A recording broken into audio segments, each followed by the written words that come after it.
There is a distinct scent that rises from the soil of Whispering Oaks right before the Texas sun crests the horizon. A rich, heavy blend of damp earth, crushed mesquite, and ancient history. For 30 years, my hands have known this rhythm.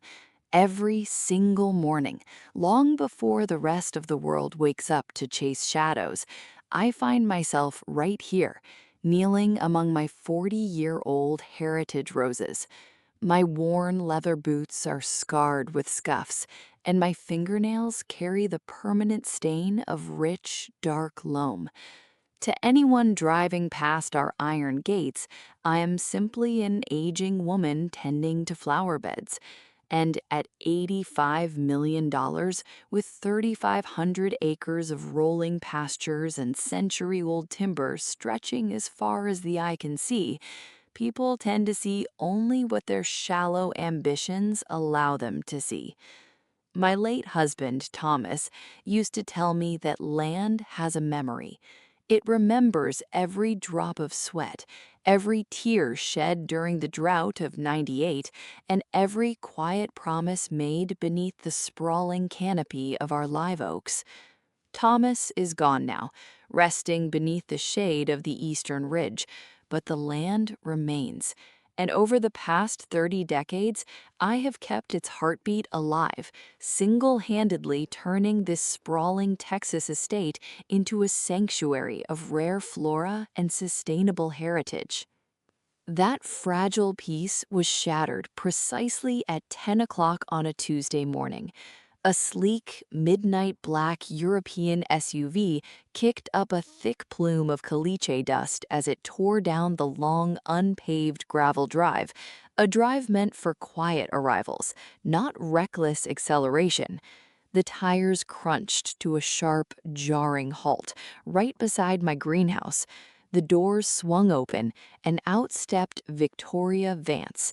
She looked like she had just wandered off a Manhattan fashion runway and taken a wrong turn into a cattle country nightmare. Her tailored ivory pantsuit was immaculate, pressed to a razor-sharp edge that looked entirely foreign against the rugged backdrop of West Texas.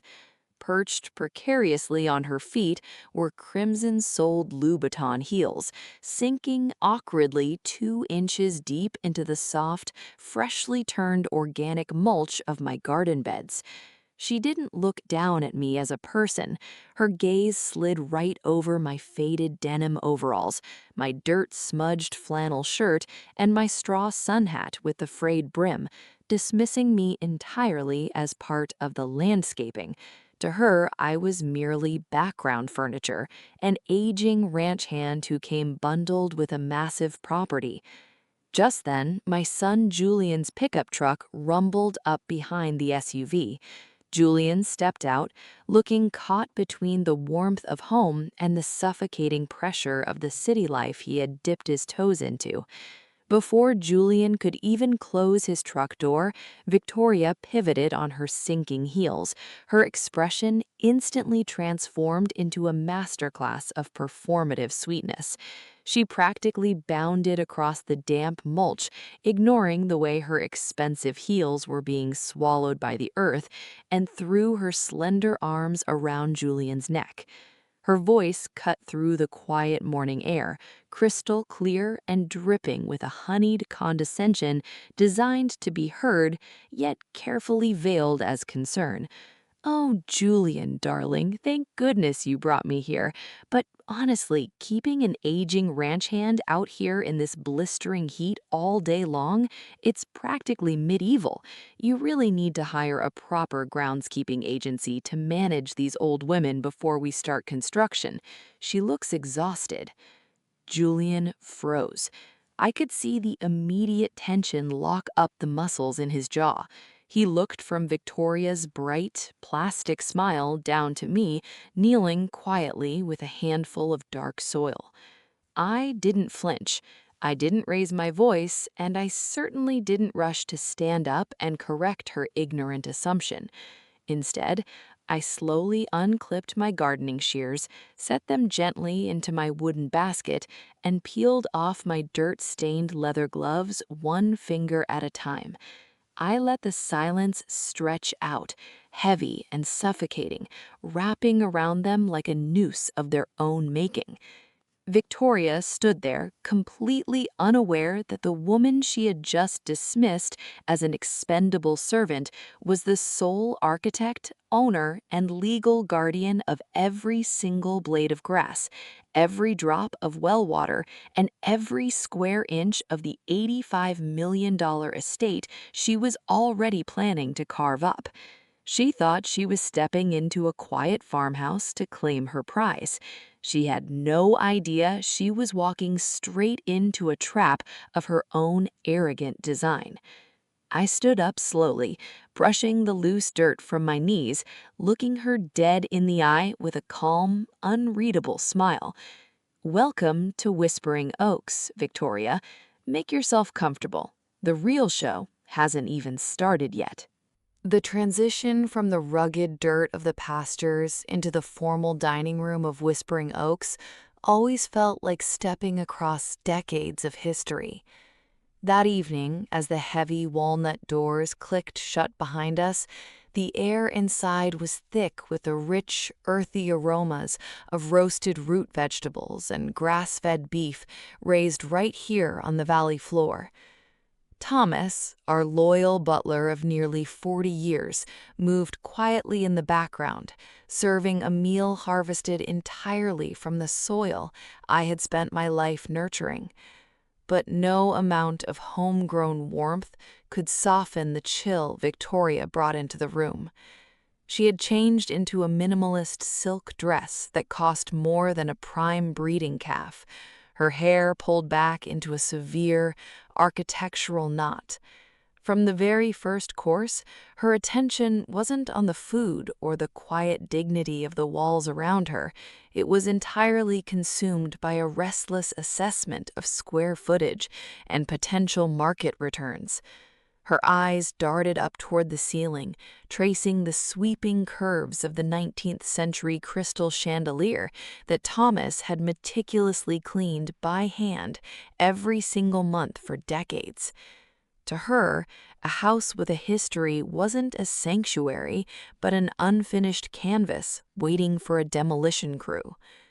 She toyed with her silverware, letting out a light, breathless laugh before dismissing the room's entire heritage as vintage scrap metal that needed immediate replacement with sleek glass panels. I kept my eyes fixed on my plate, cutting a small piece of roast without a single word. Thomas didn't even blink. His hands remained steady as he cleared away an empty salad plate, his expression carved from absolute stone. He had seen dozens of city slickers come and go through these iron gates, each one convinced they could rewrite the soul of this place, but none quite as brazenly blind as the woman sitting across from us. As the main course was served, Victoria shifted from casual critique to her main agenda, treating the dining table like a corporate boardroom presentation. She leaned forward, resting her elbows on the heirloom oak table, her voice dropping into an intimate, conspiratorial purr designed to sound like visionary devotion as she laid out her grand scheme. She spoke openly of bulldozing the old barns, clearing out the stubborn timber ridges, and partnering with an international development firm to build an eco-resort, an 18-hole championship golf course, and a gated community of multi-million-dollar luxury villas that would skyrocket the commercial valuation past $250 million inside of 3 years. She acted as if the land was already an open ledger awaiting her signature, completely divorced from the reality of what the soil meant. The room went dead silent. The ticking of the grandfather clock in the corner suddenly sounded like a series of heavy hammers, measuring out the seconds of her unfolding miscalculation. I looked over at my son. Julian didn't jump to defend his inheritance, nor did he nod in agreement with the staggering valuation. Instead, a heavy, calculated stillness settled over his shoulders, the exact posture of a man who had spent the last 60 days secretly pulling bank statements, reviewing trust documents, and connecting dots he desperately wished weren't there. He kept his gaze fixed on Victoria, his eyes unreadable, refusing to give her the emotional validation she craved. Instead of shutting her down outright, Julian leaned back in his chair, his voice deceptively calm, probing deeper into her scheme to test the boundaries of her greed and verify the legal loopholes she casually assumed could be bypassed once the property title was consolidated under a single commercial entity. To punctuate her absolute disregard for everything the table stood for, Victoria carelessly lifted her glass of deep red Cabernet Sauvignon, setting it down with a sharp clink directly on the bare, unprotected surface of the handcrafted oak dining table, skipping the linen coaster entirely. The thick, dark wine leaked slightly over the rim, leaving a wide, ugly, purplish ring right on the natural wood grain. It was the exact table my late husband, Thomas, had spent 3 winters carving by hand from a fallen oak struck by lightning during the Great Storm of '92. Victoria noticed the dark ring spreading across the wood, glanced down at it for a split second, and offered a careless, dismissive apology, her tone dripping with mock apology, as she dismissed it as just an old piece of wood that could easily be painted over or replaced by tomorrow. She laughed lightly, completely oblivious to the fact that she had just signed her own intellectual death warrant at a table she had no right touching. The morning sun over Whispering Oaks broke through the eastern ridge with a sharp, pale clarity, casting long shadows across the valley. Dawn is usually my favorite hour, a quiet window of time when the world feels orderly and anchored in truth. But by 8 a.m. that morning, that fragile stillness was violently disrupted by the heavy crunch of motorized equipment and unfamiliar voices echoing from the back acreage. I wiped the morning damp from my hands, walked slowly out past the old carriage house, and headed toward the private nursery situated behind the main greenhouse. It was the most sacred corner of the entire estate, a secluded sanctuary where I kept the heritage English roses that Thomas, during 12 grueling years of meticulous crossbreeding and quiet devotion, had successfully cultivated by hand and named in my honor. Every single rootstock carried the weight of a lifetime spent loving the land together. What I saw unfolding inside that delicate sanctuary made my chest tighten with a cold, sharp ache. Victoria was standing right in the middle of the heritage beds, flanked by a commercial film crew and a high-end wedding photography team she had quietly flown in from Manhattan without uttering a single word to us beforehand. They had dragged heavy lighting rigs, aluminum tripods, and bulky power cables right across the soft, organic mulch, treating a decades-long botanical sanctuary like an industrial backdrop for a glossy magazine spread. The photographers were barking orders, telling assistants to trample the lower rows to get a better, more dramatic angle of the rustic backdrop. Without warning, one of the production assistants backed up clumsily, his heavy boot catching the edge of a custom terracotta planter. The pot crashed hard onto the gravel path, shattering into jagged shards as the delicate 12-year-old rosebush snapped cleanly at the base, its bruised green leaves scattering helplessly into the dust. Victoria didn't even flinch. She glanced down at the ruined plant as if it were nothing more than a crushed paper cup, offering a breezy, dismissive wave of her hand to her panicked photographer. Oh, for heaven's sake, don't just stand there staring at a broken pot. Just kick those stubborn weeds out of the way. Honestly, all this overgrown brush is just blocking the exact coordinates where we're planning to grade the concrete pad for our private helipad anyway. The air in the garden froze solid. From the path behind the greenhouse, a heavy footstep crunched hard into the gravel. Julian had just arrived, having witnessed the entire scene unfold from the edge of the timberline. The easygoing hesitation that had plagued him the previous evening was completely gone, replaced by a cold, terrifying stillness in his posture. He moved with a speed and finality that caught the entire film crew off guard. Before the lead photographer could even lift his lens, Julian stepped directly into their path, his hand shooting out to grip the professional camera by its strap, ripping it firmly away from the startled man's hands. He didn't smash it, but he held it with an iron grip, his voice dropping into a low, controlled roar that cut straight through the morning air like a razor blade. Pack your gear, turn your trucks around right now, and get off this private property before I have the county sheriff escort you out at gunpoint. The lead photographer stammered, looking frantically toward Victoria for protection. Victoria's face flushed with sudden, indignant rage, her jaw dropping as she stepped forward to put him in his place. Julian didn't let her finish. He turned his head slowly, locking his eyes onto hers with a look of absolute, unyielding disgust that wiped the smug smile straight off her face. That isn't brush, Victoria. That is the sweat, the blood, and the living soul of my parents, built over 30 years of sacrifice.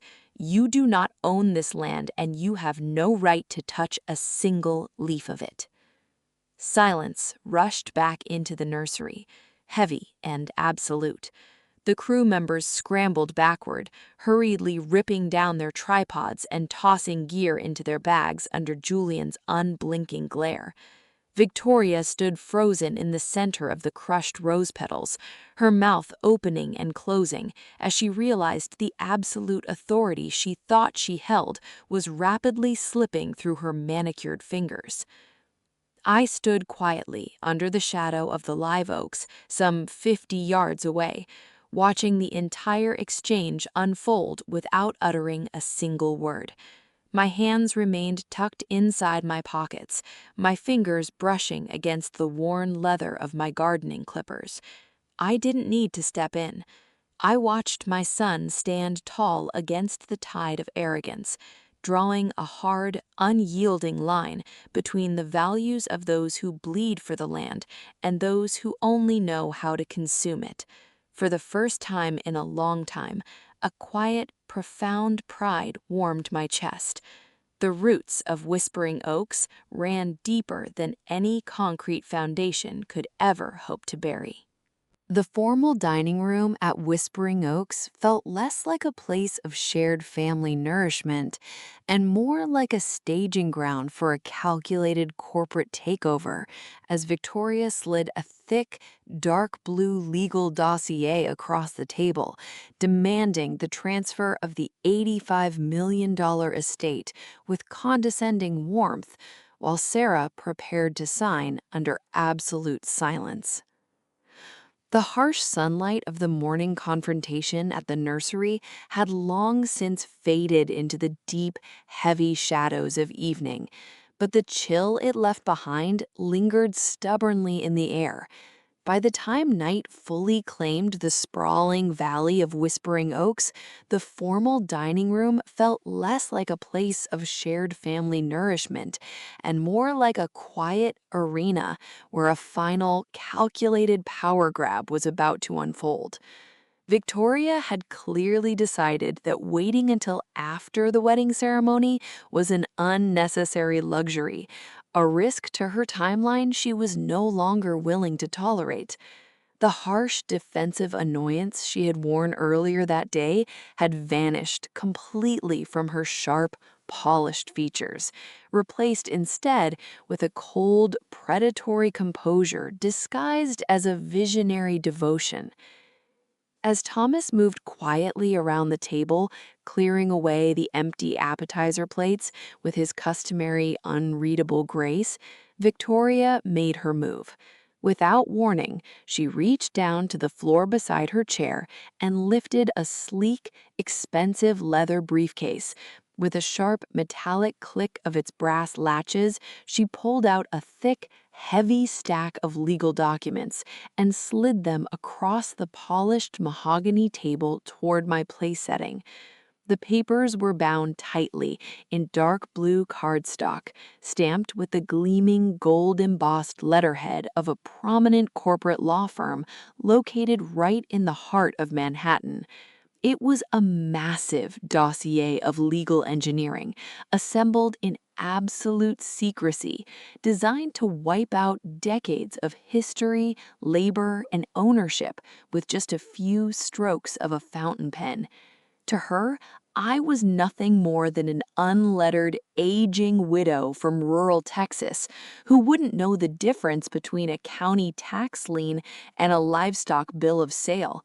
She genuinely believed that multi-tiered trusts, federal conservation easements, and estate property covenants were concepts far beyond the comprehension of someone whose hands spent half their time buried in garden soil. In her mind, the game was already won. The paperwork was just a minor administrative formality, and the $85 million prize was already resting safely inside her pocket. She even let out a soft, triumphant little breath, her eyes sparkling with absolute arrogance as she watched my fingers reach slowly across the dark wood toward the heavy silver fountain pen resting right beside the dossier.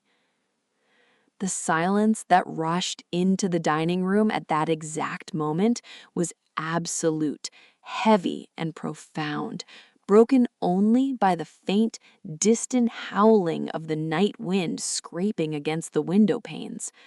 The grandfather clock by the hallway archway seemed to hold its breath, its rhythmic ticking swallowed entirely by the chilling stillness of a trap about to lock shut. Thomas stood completely motionless near the pantry doors, his gaze fixed downward, his fingers gripping a silver serving tray so tightly his knuckles turned stark white. Julian sat diagonally across from me, his jaw clenched so hard a muscle twitched violently in his cheek, his hands resting flat and still on his knees as he observed every single micro-expression on his fiancée's face. Neither of us spoke a word to warn her. Neither of us moved to stop the pen from lifting off the wood, letting her sink further into her own grand illusion. Instead, the only sound filling the grand, high-ceilinged room was the dry, crisp, rhythmic rustle of heavy parchment as I pulled the thick contract closer to my fingertips. Page after dense page of corporate legalese flipped softly under my palm, revealing clauses about zoning waivers, asset liquidation, and structural demolition. Victoria's smile stretched wider into a radiant, self-satisfied beam of pure triumphs, completely blind to the reality that the scratch of my pen against that paper was not the sound of her victory, but the precise countdown to her own legal destruction. She leaned back comfortably in her seat, crossing her legs in her expensive silk dress, waiting in blissful ignorance for the signature that would sign away a lifetime of sacrifice, completely unaware that she had just placed her own neck directly on the block. The formal dining room of Whispering Oaks stood on the precipice of a seismic reckoning as Sarah calmly set down her pen, peeled off her gardening gloves, and unlocked the antique oak heritage box to expose the federal court seals that shattered Victoria's corporate trap. The smooth scratch of the fountain pen against the heavy blue-bound paper did not sound like defeat. It sounded like the striking of a match in a dry, darkened room where the air was already thick with fuel. My fingers remained remarkably steady, completely devoid of the nervous tremor that Victoria had eagerly anticipated and prepared to exploit. I did not rush. I slowly capped the heavy silver pen, set it aside with deliberate, unhurried care, and lifted my hands entirely from the table. Then, with precise and methodical movements, I reached up and peeled off my worn leather gardening gloves, placing them neatly beside the stacked dossier, as if I were clearing a workbench at the end of a long, honest day's labor under the Texas sun. When I finally raised my chin and looked straight across the mahogany table into Victoria's triumphant, glowing face, my expression was completely devoid of anger. It wore something far colder, far more absolute, the quiet, chilling serenity of a trap finally sprung shut after months of patient waiting. Julian didn't hesitate for a single second. At a subtle, silent nod from me, he stood up from his chair, walked over to the antique mahogany sideboard, and lifted a heavy, brass-bound oak box that had sat hidden in plain sight all evening under the soft amber light.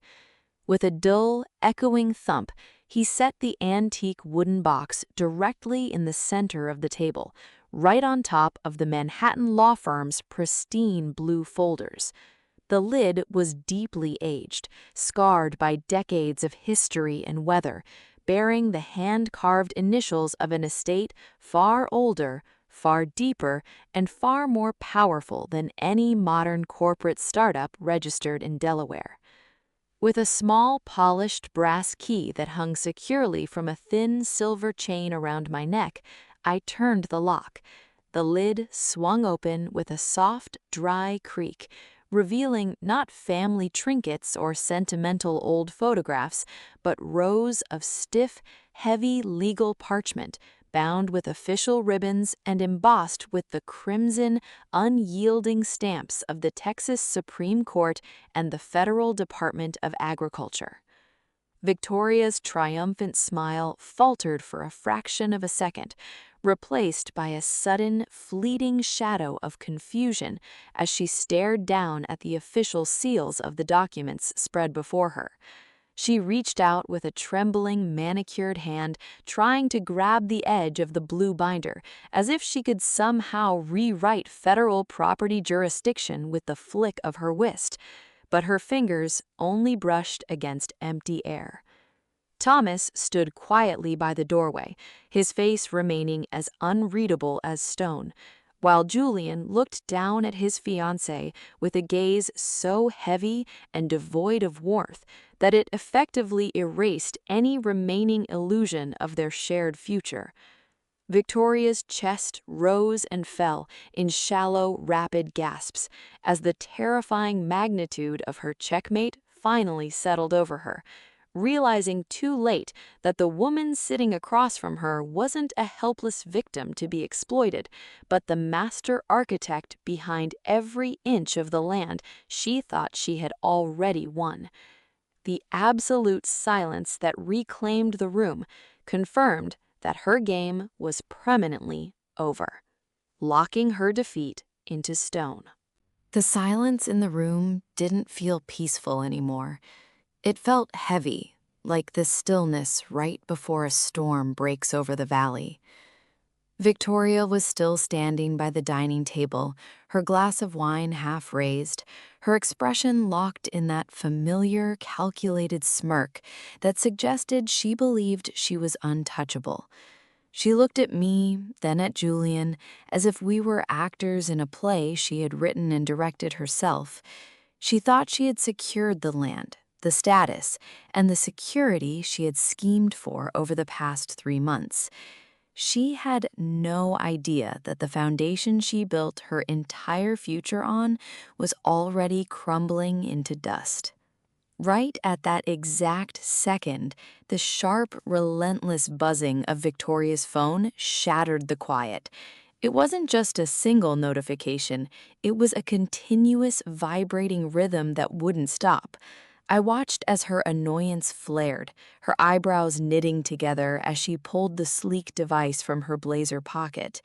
She glanced down at the screen, expecting confirmation of another business deal or perhaps a congratulatory message from one of her Manhattan associates. Instead, the color drained from her face so fast as if all the blood had literally receded beneath her skin. Her fingers tightened around the phone until her knuckles turned bone white. Within minutes, her phone began ringing aloud. The first call was ignored, but the second immediately followed, then a third. Her major financial advisory partners in Manhattan weren't just calling to check in, they were calling to deliver an absolute annihilation. Across the speakerphone, before she could silence it in a panic, a cold, authoritative voice cut through the room. Effective immediately, your consulting contracts are terminated. The board has received the full dossier regarding your commercial fraud, asset manipulation, and unauthorized collusion over the past 90 days. Victoria's breath hitched. She stumbled back a step, her eyes darting between the screen and us. She didn't know that Sarah's family attorney, quiet, methodical, and operating entirely behind the scenes, had spent the last 3 months gathering every single digital footprint, every forged signature, and every backroom communication she thought she had successfully hidden. The comprehensive legal dossier hadn't just been sent to one board member, it had been blasted directly to the entire executive board, regulatory compliance committees, and federal investigators simultaneously. Her empire of corporate ambition collapsed in less than 60 seconds. The high-powered consultant, the untouchable strategist, was suddenly unemployed, legally exposed, and completely cornered. Victoria dropped her phone onto the table, the device clattering against the polished wood.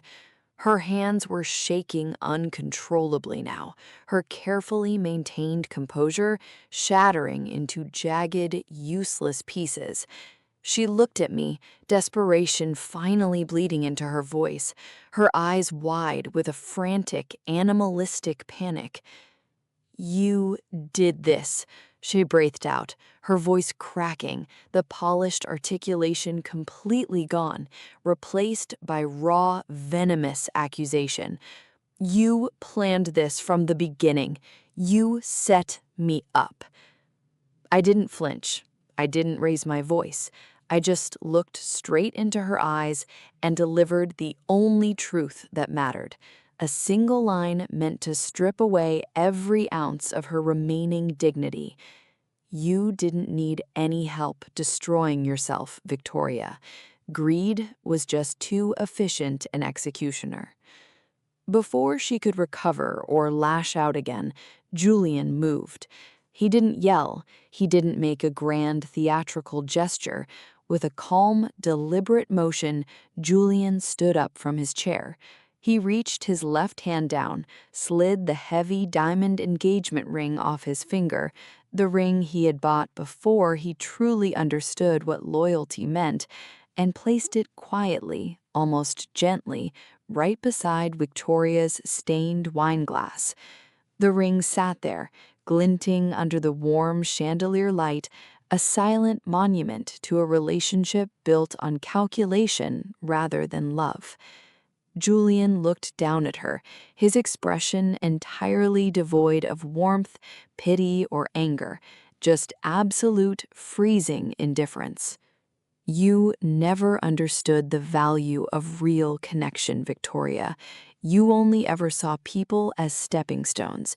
The estate management vehicle is already waiting at the front gates to escort you off private property." Hearing those words, the last remnants of Victoria's pride evaporated. She didn't try to negotiate anymore. She didn't try to threaten us with lawyers or social fallout. She turned around and practically threw herself toward the entryway, grabbing her designer coat and sweeping her personal belongings into an oversized leather tote in a frantic, tear-fueled blur. Her hands fumbled, dropping cosmetics and documents onto the floor, but she didn't stop to pick them up. She ran toward the heavy oak doors, pushing them open into the cold night air.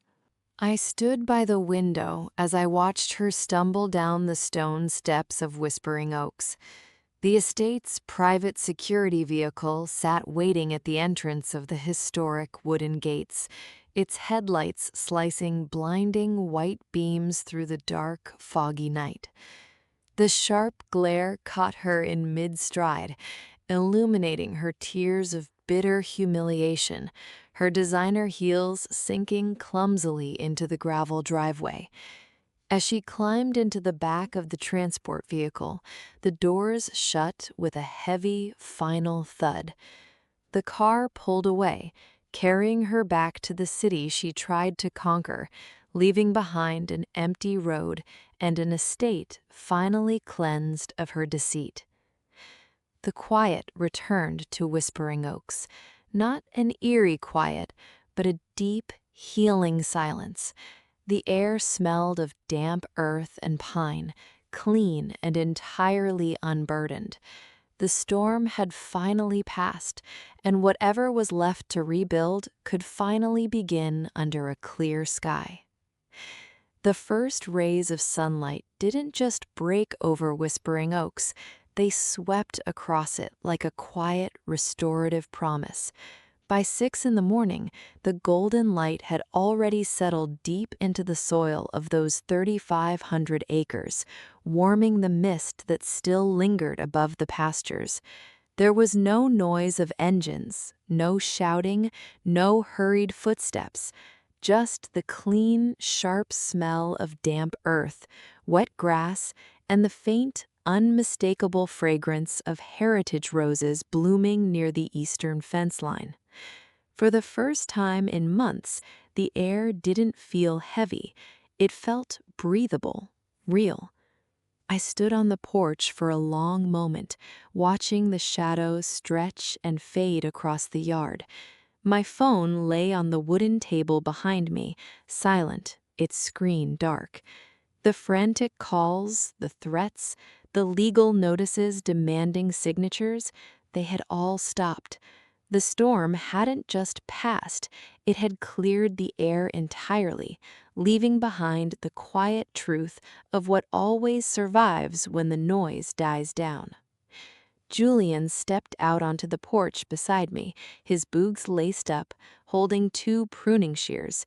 He didn't say a word, he just looked at me, a quiet, steady look that reminded me so much of his father, and nodded towards the lower garden. We didn't need to talk about what had happened yesterday. We didn't need to replay the panic or the betrayal. The work itself was waiting. We walked down together, our boots sinking slightly into the rich, damp soil. We headed straight for the nursery bed, the exact spot where the heritage roses had been trampled underfoot during the height of the chaos.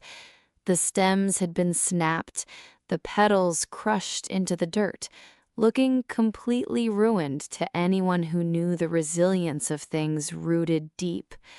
We knelt side by side in the dirt. My hands, calloused and familiar with the earth, brushed away the debris. Julian picked up the shears, his movements deliberate and calm. "We cut back to the second note, right, Mom?" he asked quietly, his voice steady in the morning air. "Right there," I replied, my voice low and calm. "Give it room to breathe. The roots are strong enough to push through." We worked in a quiet rhythm, snipping away the broken branches and gently pressing fresh, dark soil around the base of each plant. My hands got dirty, caked with the same earth my grandfather had worked decades ago. There was a profound peace in that simple physical labor. You cannot fake your connection to the land, you cannot rush it, and you certainly cannot buy it with a wire transfer. As I straightened up and looked out across the vast, rolling expanse of whispering oaks, stretching as far as the horizon under the pale blue sky, a quiet smile settled on my face. The legal battles were over. The outsiders who thought this land was just a commodity on a spreadsheet were gone, scrambling to pick up the pieces of their own collapsing ambitions. I looked down at my hands, stained with soil, and realized something essential. Money and greed can buy multi-million-dollar contracts. I whispered softly into the quiet morning air, letting the words carry out over the fields. But they can never buy roots and dignity. What belongs to the land will always belong to those who know how to bow their heads in reverence to it. Julian stood up beside me, brushing the dirt from his knees, and let out a long, easy breath. Buster, our old border collie, trotted up from the barn, tail wagging slowly, and leaned against my leg before looking up the trail. We turned together and began to walk down the familiar dirt path leading toward the lower pasture. The golden morning light stretched out ahead of us, casting long, peaceful shadows on the ground. The wind rustled gently through the oak trees, leaving behind a deep, resonant silence. Not an empty silence, but one filled with the quiet heartbeat of a home that had finally weathered the storm. Before we say goodbye, I want to talk to you for just a moment. Wherever you are right now, what city are you sitting in, and what time is it on your clock as you watch this? Let me know in the comments below so I can see just how far this story traveled to reach you. More importantly, looking at this story, what is the biggest lesson you are taking away today? Is it about the strength to stand back up when everything is stripped away? The courage to walk away from toxic bonds, or the realization that human dignity and self-respect can never be bought with a price tag? Drop your thoughts in the comments. I read every single one, and I would love to know how this resonated with you. If this story touched your heart, please hit the like button, share it with someone who needs to hear it today, and subscribe to the channel so you never miss our next story. Thank you so much for watching. Stay strong. Protect your peace, and I will see you in the next video. Money and greed can buy multi-million-dollar contracts. I whispered softly into the quiet morning air, letting the words carry out over the fields. But they can never buy roots and dignity. What belongs to the land will always belong to those who know how to bow their heads in reverence to it. Julian stood up beside me, brushing the dirt from his knees, and let out a long, easy breath. Buster, our old border collie, trotted up from the barn, tail wagging slowly, and leaned against my leg before looking up the trail. We turned together and began to walk down the familiar dirt path leading toward the lower pasture. The golden morning light stretched out ahead of us, casting long, peaceful shadows on the ground.